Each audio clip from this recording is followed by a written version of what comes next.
Olá, começa agora mais um episódio da 11ª temporada do EsferaCast, o videocast que dá o tom aos assuntos de maior destaque do país.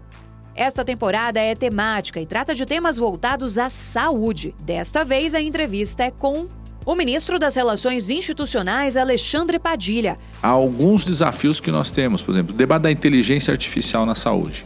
Isso significa você ter um novo marco regulatório que garante segurança para os atores econômicos da saúde poderem investir no Brasil. Responsável pela articulação do governo neste terceiro mandato de Lula, Padilha já foi deputado federal e ministro da Saúde em outras gestões. Ministro Alexandre Padilha, atualmente na Secretaria de Relações Institucionais, mas também ex-ministro da Saúde. Obrigada aqui por conversar com a gente. Ministro, do ponto de vista de articulação até entre os poderes, estamos numa semana boa para falar sobre isso.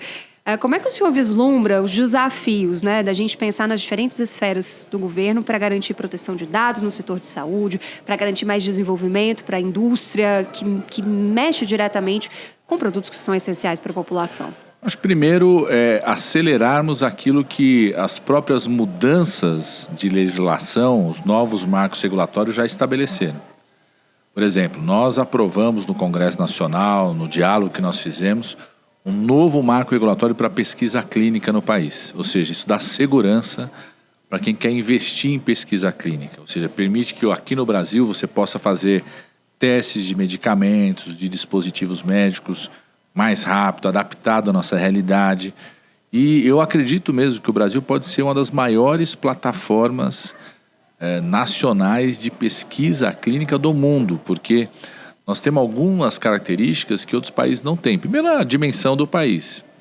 Segundo, você tem um sistema único universal para mais de 200 milhões de habitantes. É o único país do mundo com mais de 100 milhões de habitantes que tem um sistema público universal.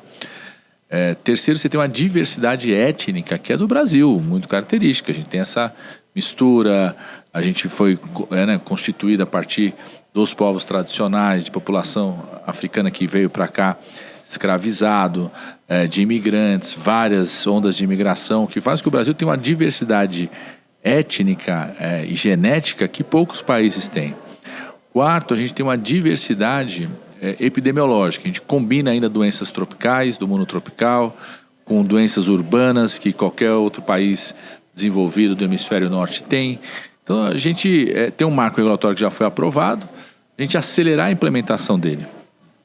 Um outro exemplo, nós aprovamos no Congresso Nacional as letras de crédito de desenvolvimento, que permite que o BNDES capte no mercado privado recursos para investir para o investimento para o complexo econômico industrial da saúde. Tá? Esses dois exemplos de coisas que já foram aprovadas. E o terceiro é a reforma tributária.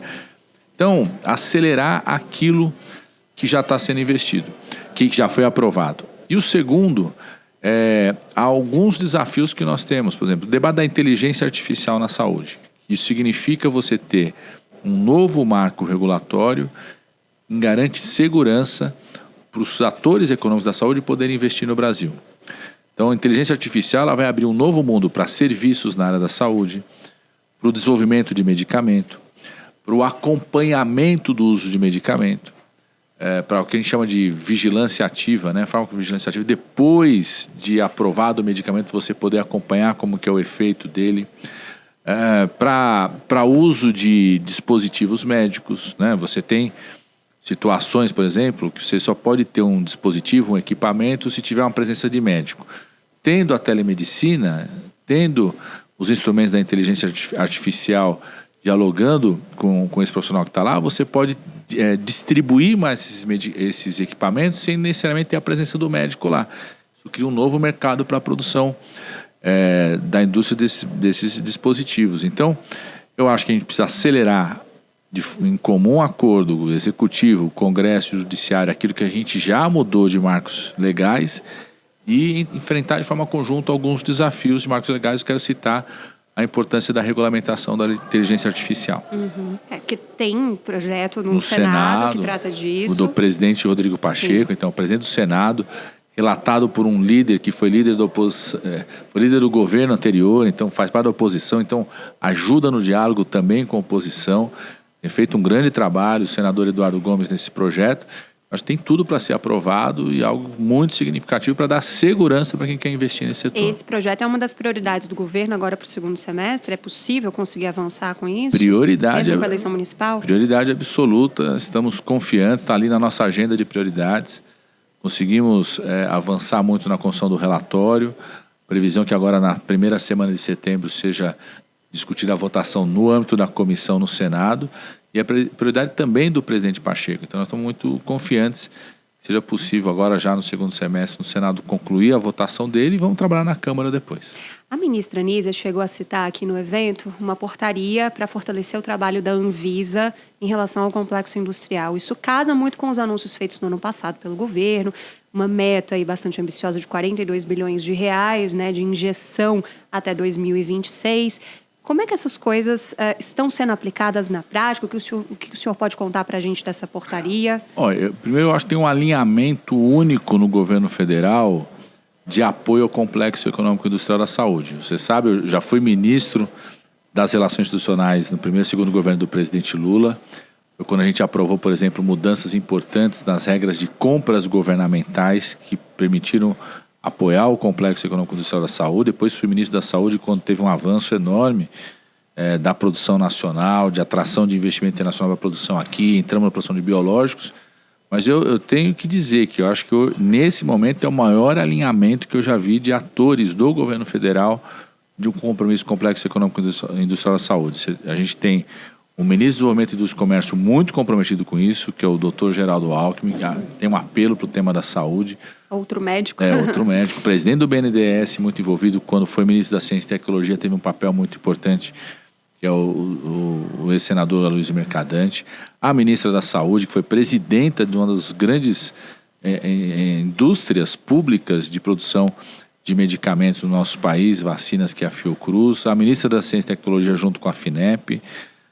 O envolvimento lá dentro do Palácio, quer dizer, eu lá no Ministério das Relações Institucionais, o tema da saúde está o tempo todo lá, o pessoal vai lá direto.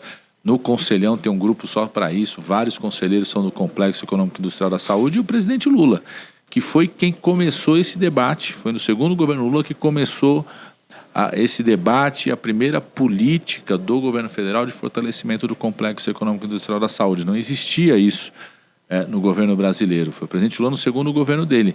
E ele volta agora mais comprometido ainda com o tema. Então, essa portaria do Ministério da Saúde reforça um papel que a Anvisa tem de apoiar a inovação, apoiar o desenvolvimento. A Anvisa é uma agência de proteção sanitária, mas ela também é uma agência cada vez mais de apoio ao desenvolvimento e inovação. E cada vez mais a gente tem consolidado essa visão de que você, inclusive para garantir a proteção sanitária, você tem que produzir aqui no Brasil, você tem que inovar aqui no Brasil, você tem que gerar tecnologia aqui no Brasil. Então, a Anvisa ter esse papel, essa portaria estimula esse papel para a Anvisa.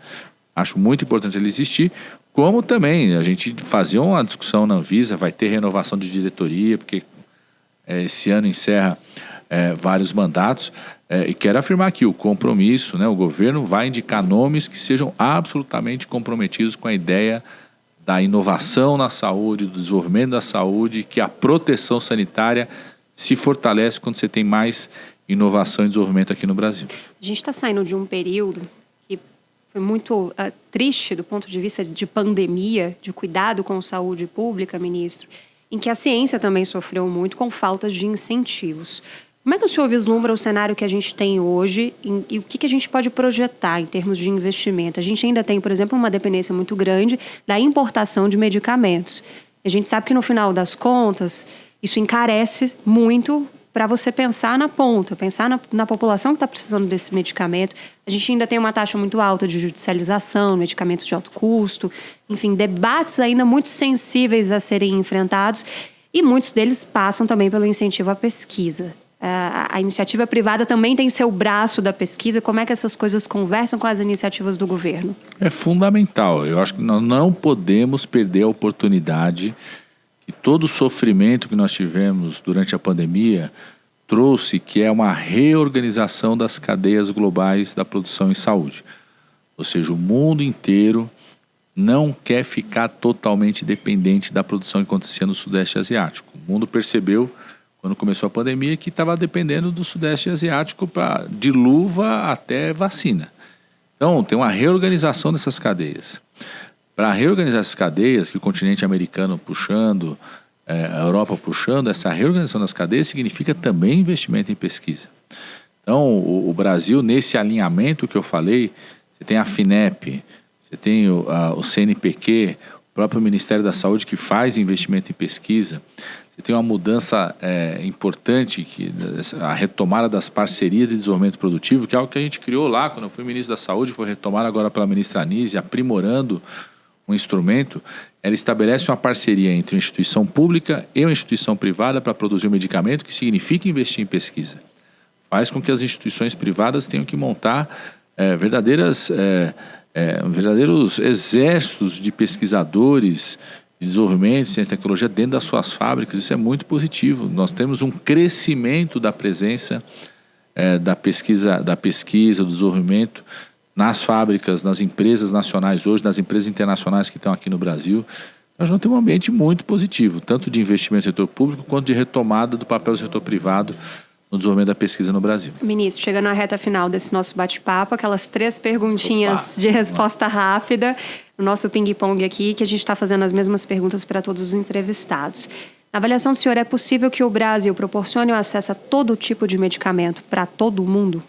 Com certeza. Não só é possível, como é necessário e obrigatório, porque está ali na Constituição o dever de garantir o direito à saúde para todos. O senhor já falou da Anvisa e a pergunta tem a ver com as agências reguladoras. Como é que a gente fortalecer as agências também pode fazer com que a gente tenha um sistema de saúde mais moderno, um sistema de saúde seguro, inovador? Fundamental. Você não vai desenvolver mais sem também reformular a Anvisa e o papel dela. A Anvisa cada vez mais tem que ser uma agência de proteção sanitária, de desenvolvimento e inovação na produção de conhecimento, tecnologia e produtos na saúde do nosso país. E o papel da iniciativa privada? É decisivo, né? Não existe país com economia rica sem um forte crescimento do setor privado da saúde. Todos os países economicamente desenvolvidos têm no setor da saúde uma das suas margens fundamentais do seu próprio PIB. Então não existe um país desenvolvido, um país rico, sem empresas nacionais ou empresas internacionais investindo no nosso país. Muito obrigada, ministro. Obrigada por acompanhar mais um episódio do EsferaCast. Não se esqueça de nos seguir aqui na plataforma e nos outros canais da Esfera Brasil para conferir o nosso conteúdo diário. Os links estão aqui na descrição. Até a próxima!